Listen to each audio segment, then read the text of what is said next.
எருமை பாலுக்கு எடை ஜாஸ்தி, அது கீழே இருக்கும். பசும்பாலுக்கு எடை கம்மி, அது மேல மேந்துட்டு இருக்கும். இப்போ உன் கண்ணு முன்னால புடிச்சு ஊத்துன்னு அது எருமை பால். அப்ப மேல மேந்துட்டு இருந்த பசும்பால் என்ன பண்ணிருக்கோம்? கீழே ஊத்துருக்க. அதான் இப்போ உனக்கு குடிக்க போறேன். இது என்ன பாலு? பசும்பாலு. விஞ்ஞானம். நான் யாரை ஏமாத்தி வியாபாரம் பண்ணலப்பா. அதால தெரியுது உங்க விஞ்ஞானமே விஞ்ஞானம். நிறைய புடிங்க.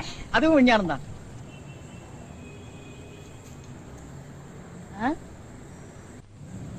என்ன விசிறி பிடிக்க என்ன செய்றீங்க? பலகாரம் எல்லாம் சூடா இருக்கு, ஆத்திட்டு இருக்கேன். போடா, ஈ அரிச்சிட்டு இருக்கு, ஓட்டிட்டு இருக்க. நீங்க 1000 தான் சொல்லுங்க. ஈ எறும்பு இருந்தா எவன் வாங்குவான்?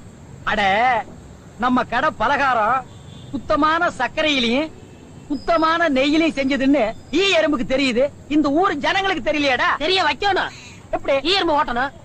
எங்கடா விடிஞ்சதுல இருந்து ஓட்டி பாக்குற, அது ஓட மாட்டேங்குதா? என்கிட்ட விடுங்க.